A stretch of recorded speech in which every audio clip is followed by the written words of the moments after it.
Hello all, welcome to Creative IAS Academy. This is Lohit Kumar R here. ಈ ದಿನ ನಾವು ನಾರಿ ಶಕ್ತಿ ವಂದನಾ ಅಧಿನಿಯಮ 2023 ಅಥವಾ ಮಹಿಳಾ ಮೀಸಲಾತಿ ಮಸೂದೆ 2023ರ ಕುರಿತಾಗಿ ಸಂಪೂರ್ಣವಾಗಿ ಡಿಸ್ಕಸ್ ಮಾಡ್ಕೊಳ್ತಾ ಹೋಗೋಣ. ಈ ಮಸೂದೆಯನ್ನು ಜಾರಿ ಮಾಡಿರೋದಕ್ಕೆ ಮುಖ್ಯವಾಗಿರ್ತಕ್ಕಂಥ ಉದ್ದೇಶ ಏನು ಅಂತ ನೋಡ್ಕೊಂಡಾಗ ಸಂಸತ್ತಿನಲ್ಲಿ ಮತ್ತು ರಾಜ್ಯ ವಿಧಾನಸಭೆಗಳಲ್ಲಿ ಮಹಿಳೆಯರಿಗೆ ಸಪ್ರೇಟ್ ಆಗಿರ್ತಕ್ಕಂತಹ ವಿಶೇಷವಾಗಿರ್ತಕ್ಕಂಥ 1/3 ರಿಸರ್ವೇಷನ್ ಅಥವಾ 33% ಮಹಿಳೆಯರಿಗೆ ರಿಸರ್ವೇಷನನ್ನು ಅಥವಾ ಮೀಸಲಾತಿಯನ್ನು ನೀಡಬೇಕು ಅನ್ನೋ ಉದ್ದೇಶಕ್ಕೋಸ್ಕರ ಕೇಂದ್ರ ಸರ್ಕಾರ ಜಾರಿ ಮಾಡಿರ್ತಕ್ಕಂತಹ ಒಂದು ಬಿಲ್ ಅಂತಲೂ ಕೂಡ ಕರಿಬೋದು. ಇದನ್ನು ಮಸೂದೆ ಅಂತೇಳಿ ಕರಿತೀವಿ. ಕಾರಣ ಏನು ಇದಕ್ಕೆ ಬಿಲ್ ಅಂತ ಕರೆಯೋದಕ್ಕೆ? ಫಾರ್ ಎಕ್ಸಾಂಪಲ್ಲು ಯಾವುದೇ ಒಂದು ಬಿಲ್ಲು ರಾಷ್ಟ್ರಾಧ್ಯಕ್ಷರ ಒಂದು ಅಂಕಿತ ಸಿಕ್ಕ ನಂತರ ಅದೇನಾಗ್ತಾ ಹೋಗುತ್ತೆ, ಬಿಲ್ಲಾಗಿ ಅಥವಾ ಆ್ಯಕ್ಟಾಗಿ ಬದಲಾವಣೆ ಆಗ್ತಾ ಹೋಗುತ್ತೆ. ಸೊ ಆದುದರಿಂದ ಅದನ್ನು ನಾವು ಇನ್ನೂ ಕೂಡ ಬಿಲ್ ಅಂತೇಳಿ ನಾವು ಕನ್ಸಿಡರ್ ಮಾಡಿದ್ದೇವೆ, ಮಸೂದೆ ಅಂತೇಳಿ ಕನ್ಸಿಡರ್ ಮಾಡಿದ್ದೇವೆ. ಕಾರಣ ಏನು ಅಂದರೆ ಅಲ್ಲಿ ರಾಷ್ಟ್ರಪತಿಗಳ ಸೈನ್ ಸಿಕ್ಕಿಲ್ಲ. ಸೊ ಇಲ್ಲಿ ಮುಖ್ಯವಾಗಿರ್ತಕ್ಕಂಥ ಉದ್ದೇಶ ನಮಗೆ ಗೊತ್ತಾಯಿತು. ಫಸ್ಟ್ ಆಫ್ ಆಲು ರಾಜ್ಯ ವಿಧಾನಸಭೆಗಳು ಮತ್ತು ಸಂಸತ್ತಿನಲ್ಲಿ ಇದರ ಜೊತೆಗೆ ದಿಲ್ಲಿಲೂ ಕೂಡ ವಿಧಾನಸಭೆ ಇದೆ. ಅರ್ಥ ಆಗ್ತಿದೆ ನಿಮಗೆ? ದಿಲ್ಲಿನ ನಾವು ನ್ಯಾಷನಲ್ ಕ್ಯಾಪಿಟಲ್ ಟೆರಿಟರಿ ಅಂತ ಕರಿತೇವೆ. ಈ ದಿಲ್ಲಿಯಲ್ಲಿ ನ್ಯಾಷನಲ್ ಕ್ಯಾಪಿಟಲ್ ಟೆರಿಟರಿಯಲ್ಲಿ ವಿಧಾನಸಭೆ ಇದೆಯಲ್ವಾ, ಇವರಿಗೂ ಕೂಡ ಅಂದರೆ ಈ ಒಂದು ವಿಧಾನಸಭೆಯಲ್ಲೂ ಕೂಡ 33.33% ಮಹಿಳೆಯರಿಗೆ ಮೀಸಲಾತಿಯನ್ನು ನೀಡಬೇಕು ಅನ್ನುವಂತಹ ಒಂದು ವಿಷಯವನ್ನು ಈ ಮಸೂದೆ ಒಳಗೊಂಡಿದೆ. ಸೊ ಇದರಿಂದಿರ್ತಕ್ಕಂಥ ಮುಖ್ಯವಾದ ಮಾಹಿತಿ ಏನು ಅಂತ ನೋಡ್ಕೊಂಡಾಗ ಸಂಸತ್ತನ್ನು ನಾವು ಪ್ರಜಾಪ್ರಭುತ್ವದ ದೇವಾಲಯ ಅಂತಲೂ ಕೂಡ ಕರಿತೀವಿ. ಹೀಗೆ ಹೇಳಿದವರು ಯಾರು? ಜವಾಹರ್ಲಾಲ್ ನೆಹರು ಅವರು. ಅಂದರೆ ಸಂಸತ್ತಿನಲ್ಲಿ ಭಾರತ ದೇಶದಲ್ಲಿ ಟೋಟಲ್ ನಾವು ಮಹಿಳೆಯರನ್ನು ಕನ್ಸಿಡರ್ ಮಾಡಿದಾಗ 50% ಮಹಿಳೆಯರಿದ್ದಾರೆ ಭಾರತದಲ್ಲಿ. ಸೊ ಈ 50% ಮಹಿಳೆಯರು ಸಂಸತ್ತಿನಲ್ಲಿ ರೆಪ್ರೆಸೆಂಟ್ ಮಾಡಬೇಕು ಅಥವಾ ಪ್ರತಿನಿಧಿಸಬೇಕು ಅನ್ನೋ ಒಂದು ಉದ್ದೇಶದಿಂದ ಈ ಮಸೂದೆಯನ್ನು ಜಾರಿ ಮಾಡಲಾಗಿರುವಂಥದ್ದು ಮೊದಲನೇ ಪಾಯಿಂಟ್ ಆಗುತ್ತೆ.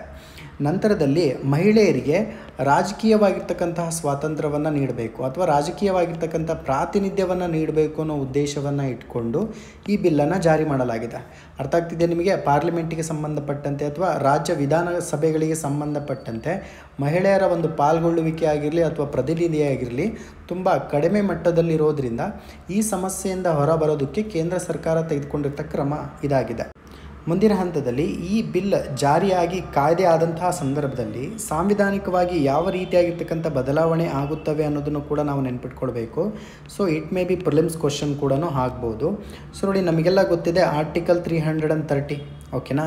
ಆರ್ಟಿಕಲ್ 330ಗೆ ಸಬ್ ಆರ್ಟಿಕಲ್ ಎ ಅನ್ನು ಸೇರಿಸೋದ್ರ ಮುಖಾಂತರವಾಗಿ ಎಲ್ಲ ಲೋಕಸಭೆಯಲ್ಲಿ ಅಂದರೆ ನಾವೇನು ಲೋಕಸಭಾ ಅಂತೇಳಿ ಏನು ಕರಿತೀವಲ್ವ, ಆ ಲೋಕಸಭೆಯಲ್ಲಿ ಮಹಿಳೆಯರಿಗೆ ಟೋಟಲ್ 33% ರಿಸರ್ವೇಷನನ್ನು ನೀಡಲಾಗ್ತಕ್ಕಂಥದ್ದು. ಇದು ಮೊದಲನೇ ಚೇಂಜಸ್ ಆಗುತ್ತೆ. ಯಾವ ಆರ್ಟಿಕಲಲ್ಲಿ ಚೇಂಜ್ ಆಗ್ತಾ ಹೋಗುತ್ತೆ? 330ನೇ ಆರ್ಟಿಕಲಿಗೆ ಅಗೇನ್ ಇನ್ನೊಂದು ಆರ್ಟಿಕಲ್ ಸೇರ್ಕೊಳ್ಳುತ್ತೆ, 330A ಆರ್ಟಿಕಲ್ ಅಂತಲೂ ಕೂಡ ಕರಿತೀವಿ. ಅರ್ಥ ಆಗ್ತಿದೆಯಾ ನಿಮಗೆ? ಸೊ ಇಲ್ಲಿ ಲೋಕಸಭಾ ಸೀಟ್ ರಿಸರ್ವೇಷನ್ SC ಮತ್ತು STಗಳಿಗೆ ನಾವು ಏನು ಮಾಡಿದ್ವಿ? ರಿಸರ್ವೇಷನನ್ನು ಕೊಟ್ಟಿದ್ವಿ. ಯಾವ ಒಂದು ಆರ್ಟಿಕಲ್ನ ಅಡಿಯಲ್ಲಿ?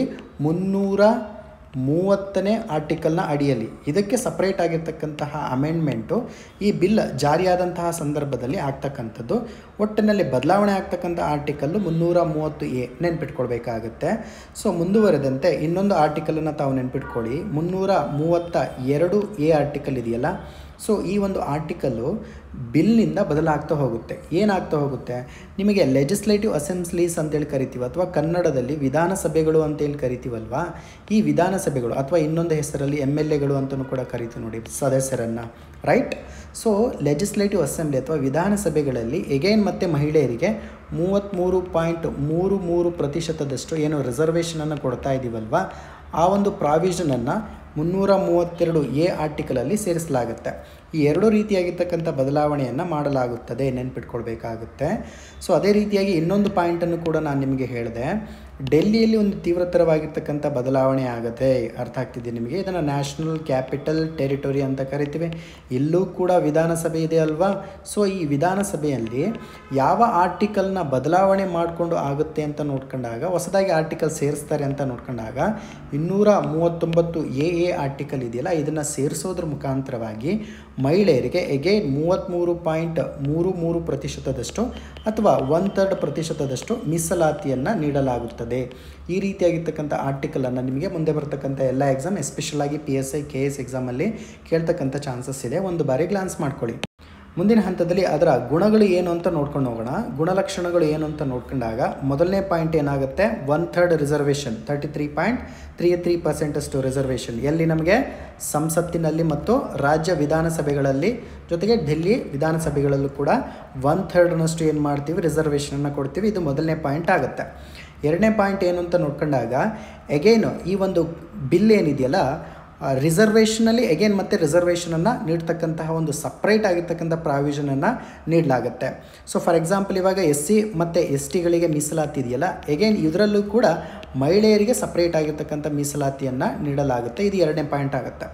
ನಂತರದಲ್ಲಿ ಮೂರನೇ ಪಾಯಿಂಟ್ ನೋಡ್ಕೊಂಡಾಗ ನೋಡಿ, ಒಂದು ಮಹಿಳೆಗೆ ಒಂದು ರಿಸರ್ವೇಷನ್ ಇದೆ ಅಂತ ಅಂದ್ಕೊಳ್ಳಿ, ಎಗೇನ್ ಇದರಲ್ಲೂ ಕೂಡ ಅಂದರೆ ಆ ಒಂದು ರಿಸರ್ವೇಷನಲ್ಲೂ ಕೂಡ ಎಗೇನ್ ಮತ್ತೆ ಸಪ್ರೇಟ್ ಆಗಿರ್ತಕ್ಕಂಥ ಮೀಸಲಾತಿಯನ್ನು ನೀಡಲಾಗುತ್ತೆ. ಇದು ಥರ್ಡ್ ಪಾಯಿಂಟ್. ಫೋರ್ತ್ ಪಾಯಿಂಟ್ ಏನು ಅಂತ ನೋಡ್ಕೊಂಡಾಗ ಈ ರಿಸರ್ವೇಷನ್ ಎಷ್ಟರ ಅವಧಿಯವರೆಗೆ ಇರುತ್ತೆ ಅಂತ ಪ್ರಶ್ನೆಯನ್ನು ಕೇಳಲಾದಾಗ 15 ವರ್ಷಗಳ ತನಕ ಇರುತ್ತೆ. ನೋಡಿ, 2024 ಪ್ರಿಲಿಮ್ಸ್ ಪರೀಕ್ಷೆಯಲ್ಲಿ ಅಂದರೆ UPSC ಪ್ರಿಲಿಮ್ಸ್ ಪರೀಕ್ಷೆಯಲ್ಲಿ ಪ್ರಶ್ನೆಯನ್ನು ಇದರ ಮೇಲೆ ಕೇಳಲಾಗಿತ್ತು. ನಾರಿ ಶಕ್ತಿ ವಂದನ ಅಂತಕ್ಕಂಥದ್ದು 18ನೇ ಲೋಕಸಭಾ ಚುನಾವಣೆಯ ನಂತರದಲ್ಲಿ ಅಂದರೆ 18ನೇ ಲೋಕಸಭಾ ಚುನಾವಣೆಯಿಂದ ಜಾರಿ ಬರುತ್ತದೆ ಅಂತೇಳಿ ಪ್ರಶ್ನೆಯನ್ನು ಕೇಳಿದರು. ಸೊ ಇದು ಒಂದು ಸ್ಟೇಟ್ಮೆಂಟನ್ನು ತಾವು ತಪ್ಪು ಅಂತೇಳಿ ಕನ್ಸಿಡರ್ ಮಾಡಿದಾಗ ಆ ಒಂದು ಉತ್ತರ ಸರಿಯಾಗ್ತಕ್ಕಂಥದ್ದು. ಕಾರಣ ಏನು ಅಂದರೆ ಇದು 18ನೇ ಲೋಕಸಭೆಯಿಂದ ಜಾರಿ ಆಗೋದಕ್ಕೆ ಸಾಧ್ಯನೇ ಇಲ್ಲ. ಕಾರಣ ಏನು ಅಂದರೆ ಇದಕ್ಕೆ ಮಸೂದೆಗೆ ಸಹಿನೇ ಹಾಕಿರೋದ್ರಿಂದ ಕಾಯ್ದೆಯಾಗಿ ರಚನೆ ಆಗೇ ಇಲ್ವಲ್ಲ, ಆದುದರಿಂದ ಈ ಸ್ಟೇಟ್ಮೆಂಟ್ ತಪ್ಪಾಗ್ತಿತ್ತು. ಬಟ್ ಅದು UPSC ಪ್ರಿಲಿಮ್ಸಲ್ಲಿ ಕೇಳಿರ್ತಕ್ಕಂಥದ್ದು. ಬಟ್ ಇದನ್ನು ನೀವು KS ಮತ್ತು PSA ಅಥವಾ ಇತರೆ ಎಕ್ಸಾಮಲ್ಲೂ ಕೂಡ ಎಕ್ಸ್ಪೆಕ್ಟ್ ಮಾಡ್ಬೋದಾಗುತ್ತೆ. ಒಂದು ಬಾರಿ ಗ್ಲಾನ್ಸನ್ನು ಮಾಡ್ಕೊಳ್ಳಿ. ಈ ಹಿಂದೆ ನಮ್ಮ ಚಾನಲಲ್ಲಿ UPSCಗೆ ಸಂಬಂಧಪಟ್ಟಿರ್ತಕ್ಕಂತಹ ಹಲವಾರು ಚರ್ಚೆಗಳನ್ನು, ಹಲವಾರು ಪ್ರಶ್ನೆಗಳ ಕುರಿತಾಗಿರ್ತಕ್ಕಂಥ ಚರ್ಚೆಯನ್ನು ಮಾಡಿದ್ದೇವೆ. ಒಂದು ಬಾರಿ ಗ್ಲಾನ್ಸ್ ಮಾಡ್ಕೊಳ್ಳಿ. ಯಾರ್ಯಾರು ಆ ವಿಡಿಯೋ ನೋಡಿಲ್ವೋ ದಯವಿಟ್ಟು ಆ ವಿಡಿಯೋಸ್ಗಳನ್ನು ನೋಡ್ಕೊಳ್ಳಿ. ನೋಡಿ, ಈ ಒಂದು ಬಿಲ್ಲಿಂದ ಏನೇನು ಅನುಕೂಲಗಳಿದ್ದಾವೆ, ವಾಟ್ ಆರ್ ದ ಅಡ್ವಾಂಟೇಜಸ್ ಅಂತ ನೋಡ್ಕೊಂಡಾಗ ಒಂದು ರೀತಿಯಾಗಿರ್ತಕ್ಕಂಥ ಅಫರ್ಮೇಟಿವ್ ಆ್ಯಕ್ಷನ್ ಅಂತಲೂ ಕೂಡ ಹೇಳ್ಬೋದು. ಮಹಿಳೆಯರಿಗೆ ಮೀಸಲಾತಿ ಕೊಡಿ ಕೊಡಿ ಕೊಡಿ ಕೊಡಿ ಅಂತ ಹೇಳ್ತಾ ಇದ್ದೀರಿ, ಬಟ್ ಅದಕ್ಕೆ ಕಾರ್ಯರೂಪಕ್ಕೆ ತರಲಿಕ್ಕೆ ಆಗ್ತಾ ಇಲ್ಲ. ಸೊ ಇದು ಕಾರ್ಯರೂಪಕ್ಕೆ ತರ್ತಕ್ಕಂಥ ಒಂದು ಅಪೂರ್ವವಾಗಿರ್ತಕ್ಕಂಥ ನಡೆ ಅಂತಲೂ ಕೂಡ ಹೇಳ್ಬೋದು. ಜೊತೆಗೆ ಒಂದು ಸ್ಟ್ರಿಕ್ಟ್ ಆಗಿರ್ತಕ್ಕಂತಹ ಒಂದು ಕಾರ್ಯರೂಪವನ್ನು, ಆ್ಯಕ್ಷನನ್ನು ಕೂಡ ನೀಡಲಾಗುತ್ತೆ ಮಹಿಳೆಯರಿಗೆ ಮೀಸಲಾತಿಯನ್ನು ಕೊಡ್ತಕ್ಕಂಥ ವಿಚಾರದಲ್ಲಿ. ಅರ್ಥ ಆಗ್ತಿದೆಯಾ? ಗ್ಲೋಬಲ್ ಜೆಂಡರ್ ಗ್ಯಾಪ್ ಇಂಡೆಕ್ಸನ್ನು ನೆನ್ಪಿಟ್ಕೊಳ್ಳಿ. ಇಲ್ಲಿ ಗ್ಲೋಬಲ್ ಜೆಂಡರ್ ಗ್ಯಾಪ್ ಇಂಡೆಕ್ಸಲ್ಲಿ ಮಹಿಳೆ ಮತ್ತು ಪುರುಷರ ನಡುವೆ ಅಪಾರವಾಗಿರ್ತಕ್ಕಂತಹ ಡಿಫ್ರೆನ್ಸಸ್ ಇದೆ. ಇದನ್ನು ನಾವು ಲಿಂಗ ಅಸಮಾನತೆ ಅಂತಲೂ ಕೂಡ ಕರಿತೀವಿ. 2024ರಲ್ಲಿ ಭಾರತ ಗ್ಲೋಬಲ್ ಜೆಂಡರ್ ಗ್ಯಾಪ್ ಇಂಡೆಕ್ಸ್ನ ಅಡಿಯಲ್ಲಿ ಎಷ್ಟನೇ ಸ್ಥಾನವನ್ನು ಪಡೆದಿದೆ ಅನ್ನೋದನ್ನು ತಾವು ಕಾಮೆಂಟ್ ಸೆಕ್ಷನ್ ಮುಖಾಂತರವಾಗಿ ತಿಳಿಸಬೇಕಾಗತ್ತೆ. ರೈಟ್, ಇಲ್ಲಿ ಗ್ಲೋಬಲ್ ಜೆಂಡರ್ ಗ್ಯಾಪ್ನಲ್ಲಿ ಒಂದು ಪ್ಯಾರಾಮೀಟರ್ ಬರುತ್ತೆ, ಅದನ್ನು ಪೊಲಿಟಿಕಲ್ ಎಂಪವರ್ಮೆಂಟ್ ಅಂತ ಕರಿತೀವಿ. ಈ ಪೊಲಿಟಿಕಲ್ ಎಂಪವರ್ಮೆಂಟಲ್ಲಿ ಕೇವಲ 15.1% ಮಾತ್ರ ಮಹಿಳೆಯರು ತಮ್ಮ ಸಾಧನೆಯನ್ನು ಮಾಡಿರೋದ್ರಿಂದ ಭಾರತದಲ್ಲಿ ತುಂಬ ಕೆಳಮಟ್ಟದಲ್ಲಿ ಮಹಿಳೆ ಸಮಾನತೆಗೆ ಸಂಬಂಧಪಟ್ಟಂತೆ ಅಥವಾ ಲಿಂಗ ಸಮಾನತೆಗೆ ಸಂಬಂಧಪಟ್ಟಂತೆ ಯಶಸ್ಸನ್ನು ನಾವು ಪಡ್ಕೊಂಡಿದ್ದೀವಿ. ಫಾರ್ ಎಕ್ಸಾಂಪಲ್, ಇವಾಗ ನೀವು ಭಾರತದಲ್ಲಿ ಮಾತ್ರನೇ ಅಲ್ಲ, US ಅಲ್ಲಿ ಅಥವಾ ಇತರ ಯುರೋಪಿಯನ್ ರಾಷ್ಟ್ರಗಳಲ್ಲೂ ಕೂಡ ಮಹಿಳೆಯರಿಗೆ ಸಪ್ರೇಟ್ ಆಗಿರ್ತಕ್ಕಂತಹ ವಿಶೇಷವಾಗಿರ್ತಕ್ಕಂತಹ ಒಂದು ಪ್ರಾವಧಾನಗಳು ಇರೋದಿಲ್ಲ, ಮೀಸಲಾತಿಗಳು ಇರೋದಿಲ್ಲ. ಇದು ಭಾರತದಲ್ಲಿ ಮಾತ್ರನೇ ಅಥವಾ ವಿಶ್ವದ ಇತರ ರಾಷ್ಟ್ರಗಳಲ್ಲೂ ಕೂಡ ಕಾಡ್ತಾ ಇದೆ, ಭಾರತದಲ್ಲೂ ಕೂಡ ಕಾಡ್ತಾ ಇದೆ. ಜೊತೆಗೆ ಪಂಚಾಯಿತಿಗಳಲ್ಲಿ ಏನು ನಾವು ರಿಸರ್ವೇಷನನ್ನು ಕೊಡಬೇಕು ಅಂತ ಮುಂದೆ ಹೋಗ್ತಾ ಇದ್ದೀವಲ್ಲ, ಒಂದು ರೀತಿಯಾಗಿ ಇನ್ಸ್ಪಿರೇಷನ್ ಆಗುತ್ತೆ ಕೇಂದ್ರ ಮಟ್ಟದಲ್ಲಿ ಮಹಿಳೆಯರಿಗೆ ರಿಸರ್ವೇಷನನ್ನು ಕೊಟ್ಟಂತಹ ಸಂದರ್ಭದಲ್ಲಿ. ಜೊತೆಗೆ ಲಿಂಗ ಸಮಾನತೆ ಅನ್ನೋ ಒಂದು ವಿಷಯದ ಮೇಲೆ ಹೆಚ್ಚು ಅರಿವನ್ನು ಮೂಡ್ತಕ್ಕಂತಹ ಕೆಲಸವೂ ಕೂಡ ಆಗ್ತಾ ಇದೆ. ಸೊ ಆದುದರಿಂದ ಈ 3 ಅಡ್ವಾಂಟೇಜ್ ಅಂತೇಳಿ ನಾವು ಕನ್ಸಿಡರ್ ಮಾಡ್ಬೋದಾಗುತ್ತೆ. ಯಾಕೆ ನಾನು ಇಷ್ಟು ಡೆಪ್ತಾಗಿ ಹೇಳ್ತಾ ಇದ್ದೀನಿ ಅಂದರೆ, ಇದೇ ಪ್ರಶ್ನೆ ನಿಮಗೆ KS ಮೇನ್ಸಲ್ಲೂ ಕೂಡ ಬರುವಂಥ ಚಾನ್ಸಸ್ ಇದೆ. ಜೊತೆಗೆ ಪೊಲೀಸ್ ಸಬ್ ಇನ್ಸ್ಪೆಕ್ಟರಲ್ಲಿ ಬರ್ತಕ್ಕಂತಹ SA ವಿಭಾಗದಲ್ಲೂ ಕೂಡ ಬರ್ತಕ್ಕಂಥ ಚಾನ್ಸಸ್ ಇದೆ. ದಯವಿಟ್ಟು ಗ್ಲಾನ್ಸ್ ಮಾಡ್ಕೊಳ್ಳಿ, ತುಂಬಾ ಇಂಪಾರ್ಟೆಂಟ್ ಆಗಿರ್ತಕ್ಕಂಥದ್ದು, ನೋಟ್ಸ್ ಮಾಡ್ಕೊಳ್ಳಿ.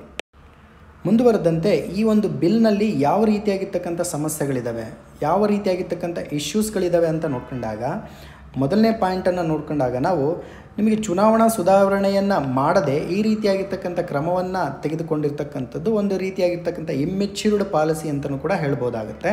ಫಸ್ಟ್ ಚುನಾವಣಾ ಸುಧಾರಣೆಗಳನ್ನು ಮಾಡಿ ನಂತರದಲ್ಲಿ ಈ ಒಂದು ಕಾರ್ಯವನ್ನು ತೆಗೆದುಕೊಂಡಿದ್ದರೆ ಸರಿ ಆಗ್ತಾ ಇತ್ತು.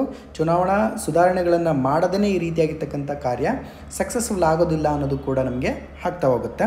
ನಂತರದಲ್ಲಿ ಉಚಿತ ಮತ್ತು ನ್ಯಾಯಯುತವಾಗಿರ್ತಕ್ಕಂತಹ ಒಂದು ಎಲೆಕ್ಷನ್ ಇದೆ ನೋಡಿ, ರೈಟ್.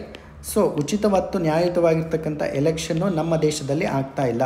ಇದು ಕೂಡ ಪ್ರಾಬ್ಲಮ್ ಆಗಿ ಪರಿಣಮಿಸ್ಬೋದು ಮಹಿಳೆಯರ ಒಂದು ಸಹಭಾಗಿತ್ವಕ್ಕೆ. ನಂತರದಲ್ಲಿ ನಮ್ಮ ಸಮಾಜದಲ್ಲಿ ಮಹಿಳೆಯರಿಗೆ ಯಾವುದೇ ರೀತಿಯಾಗಿರ್ತಕ್ಕಂತಹ ಸಮಾನವಾದ ಪ್ರಾತಿನಿಧ್ಯ ಇಲ್ಲ. ಸೊ ಆದುದರಿಂದ ಅಸಮಾನ ಸ್ಥಾನಮಾನ ಹೊಂದಿರೋದ್ರಿಂದ ಮಹಿಳೆಯರಿಗೆ ಈ ರೀತಿಯಾಗಿರ್ತಕ್ಕಂಥ ಒಂದು ಬಿಲ್ಲಿಂದ ಹಿನ್ನಡೆ ಉಂಟಾಗ್ಬೋದು. ಈಗ ಆಲ್ರೆಡಿ ಅಸಮಾನವಾಗಿರ್ತಕ್ಕಂಥ ಸ್ಥಿತಿ ಹೊಂದಿರೋದ್ರಿಂದ ಈ ರಿಸರ್ವೇಷನ್ನ ಫುಲ್ ಬೆನಿಫಿಟ್ ತೆಗೆದುಕೊಳ್ಳೋದಕ್ಕೆ ಆಗೋದಿಲ್ಲ ಅಂತಕ್ಕಂಥದ್ದು ಕೆಲವೊಂದು ಇಶ್ಯೂಸ್ಗಳು ಕೂಡ ಇದೆ. ಜೊತೆಗೆ ಮಹಿಳೆಯರಿಗೆ ಸಪರೇಟ್ ಆಗಿರ್ತಕ್ಕಂತಹ ಅಂದರೆ ಮಹಿಳೆಯರಿಗೆ ವಿಶೇಷ ಪ್ರಾತಿನಿಧ್ಯವನ್ನು ಮತದಾರರು ನೀಡ್ತಾರೋ ಇಲ್ಲೋ ಅಂತಕ್ಕಂಥದ್ದು ಕೂಡ ಒಂದು ಚಿಂತೆ ಮಾಡಬೇಕಾಗಿರ್ತಕ್ಕಂಥ ವಿಷಯವಾಗಿದೆ.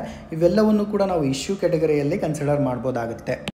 ಮುಂದುವರೆದಂತೆ ಮುಂದಿನ ದಾರಿಯನ್ನು ಅಥವಾ ವೇ ಫಾರ್ವರ್ಡನ್ನು ನಾವು ಅಂತಿಮವಾಗಿ ಉಪಸಂಹಾರ ಏನು ಅಂತ ನೋಡ್ಕೊಂಡಾಗ ನೋಡಿ, ಯಾವುದೇ ಒಂದು ದೇಶದಲ್ಲಿ ಮಹಿಳೆಯರಿಗೆ ಉತ್ತಮವಾಗಿರ್ತಕ್ಕಂಥ ಸ್ಥಾನ ನೀಡಿದ್ರೆ ಆ ದೇಶ ಯಾವಾಗಲೂ ಕೂಡ ಉತ್ತಮವಾಗಿರ್ತದೆ ಅನ್ನೋದು ನಮಗೆ ವೇದಗಳು ಮತ್ತು ವೈದಿಕ ಜನರು ನಮಗೆ ತಿಳಿಸಿಕೊಟ್ಟಿದ್ದಾರೆ. ಅರ್ಥ ಆಗ್ತಿದೆಯಾ? ಅದೇ ರೀತಿಯಾಗಿ 21ನೇ ಶತಮಾನದಲ್ಲಿಯೂ ಕೂಡ ಮಹಿಳೆಯರಿಗೆ ಉತ್ತಮ ಸ್ಥಾನಮಾನವನ್ನು ನೀಡಬೇಕು ಅಂತಕ್ಕಂಥದ್ದು ನಾವೆಲ್ಲ ಕಂಡುಕೊಂಡಿರ್ತಕ್ಕಂತಹ ಸತ್ಯ. ಕಾರಣ ಏನು? ಭಾರತ ಟೋಟಲ್ 140 ಕೋಟಿ ಜನಸಂಖ್ಯೆ ಇದೆ ಅಂದರೆ ಅದರಲ್ಲಿ 50% ಹೆಣ್ಮಕ್ಳೇ ಇದ್ದಾರೆ, ವಿಚ್ ಇಸ್ ನಥಿಂಗ್ ಬಟ್ ಎಷ್ಟು 70 ಕೋಟಿ ಮಹಿಳೆಯರಿದ್ದಾರೆ. ಅವರನ್ನು ಇಗ್ನೋರ್ ಮಾಡಿಬಿಟ್ಟು ದೇಶ ಡೆವಲಪ್ಮೆಂಟ್ ಆಗುವ ಅಂದರೆ ಯಾವ ರೀತಿ ಆಗುತ್ತೆ? ಸಾಧ್ಯ ಇಲ್ಲ. ಇದು ಇಂಪ್ರಾಕ್ಟಿಕಲ್ ಅಂತಲೂ ಕೂಡ ಹೇಳ್ಬೋದಾಗುತ್ತೆ. ಅದೇ ರೀತಿಯಾಗಿ ಪ್ರಜಾಪ್ರಭುತ್ವದಲ್ಲಿ ಎಸ್ಪೆಷಲಿ ಸಂಸತ್ತು ಮತ್ತು ವಿಧಾನಸಭೆಗಳಲ್ಲಿ ಸಮಾನವಾಗಿರ್ತಕ್ಕಂತಹ ಪ್ರಾತಿನಿಧ್ಯವನ್ನು ಮಹಿಳೆಯರಿಗೆ ನೀಡಬೇಕು. ಇದರಿಂದಾಗಿ ರಾಜಕೀಯವಾಗಿರ್ತಕ್ಕಂತಹ ಸಬಲೀಕರಣ ಉಂಟಾಗ್ತಾ ಹೋಗುತ್ತೆ. ರಾಜಕೀಯ ಸಬಲೀಕರಣ ಉಂಟಾದಂತಹ ಸಂದರ್ಭದಲ್ಲಿ ಮಹಿಳೆಯರಿಗೆ ಇರ್ತಕ್ಕಂಥ ಸ್ಪೆಷಲ್ ಸಮಸ್ಯೆಗಳನ್ನು ಐಡೆಂಟಿಫೈ ಮಾಡ್ತಾರೆ ಮಹಿಳೆಯರು. ಮಹಿಳೆಯರಿರ್ತಕ್ಕಂಥ ಸಮಸ್ಯೆನ ಐಡೆಂಟಿಫೈ ಮಾಡೋರು ಯಾರು? ಮಹಿಳೆಯರು ಮಾತ್ರ. ಸೊ ಅವರಿಗೆ ಕೆಲಸದ ಸ್ಥಿತಿಯಲ್ಲಿ ಅಥವಾ ಕೆಲಸ ಮಾಡ್ತಕ್ಕಂಥ ಪ್ಲೇಸಸ್ಗಳಲ್ಲಿ ಹ್ಯಾರಾಸ್ಮೆಂಟ್ ಆಗಿರ್ಬೋದು, ಇತರೆ ಕೆಲಸಗಳಾಗಿರ್ಬೋದು, ಆ ಎಲ್ಲ ಸಮಸ್ಯೆಗಳನ್ನು ಮಹಿಳೆಯರು ಐಡೆಂಟಿಫೈ ಮಾಡೋದ್ರ ಮುಖಾಂತರವಾಗಿ ಎಗೇನ್ ಡೆಮೋಗ್ರಫಿಕ್ ಡಿವಿಡೆಂಟ್ಗೆ ಮಹಿಳೆಯರ ಕಾಂಟ್ರಿಬ್ಯೂಷನ್ ಎಗೇನ್ ಮತ್ತೆ ಜಾಸ್ತಿ ಆಗ್ತಕ್ಕಂಥದ್ದು ಈ ಒಂದು ಬಿಲ್ಲಿಂದ ಅಂತಲೂ ಕೂಡ ಹೇಳ್ಬೋದಾಗುತ್ತೆ. ಜೊತೆಗೆ ವುಮೆನ್ ರಿಸರ್ವೇಷನ್ ಬಿಲ್ ಏನಿದೆಯಲ್ಲ, ಇದು ಮಹಿಳಾ ಸಬಲೀಕರಣ ಮಾಡ್ತಕ್ಕಂತಹ ಒಂದು ಮೆಕ್ಯಾನಿಸಮ್ ಇದೆಯಲ್ಲ, ಆ ಮೆಕ್ಯಾನಿಸಮಿಗೆ ಒಂದು ರೀತಿಯಾಗಿ ಟೂಲ್ ರೀತಿಯಲ್ಲಿ ಕೆಲಸ ಮಾಡುತ್ತೆ. ಆದುದರಿಂದ ನಾರಿ ಶಕ್ತಿ ವಂದನ ಅಂತಕ್ಕಂತಹ ಮಸೂದೆ ಏನಿದೆಯಲ್ಲ, ಮುಂದಿನ ದಿನಗಳಲ್ಲಿ ಮಹಿಳೆಯರ ಸಬಲೀಕರಣಕ್ಕೆ ಒಂದು ರೀತಿಯಾಗಿ ಸೇತುವೆಯಾಗಿ ಕೆಲಸವನ್ನು ಮಾಡುತ್ತೆ ಅಂಥೇಳಿ ನೀವು ವೇ ಫಾರ್ವರ್ಡ್ ಅಥವಾ ಉಪಸಂಹಾರದಲ್ಲಿ ಅಥವಾ ವೇ ಫಾರ್ವರ್ಡಲ್ಲಿ ಬರಿಬೇಕಾಗುತ್ತೆ. Thank you ಅನಂಡ್.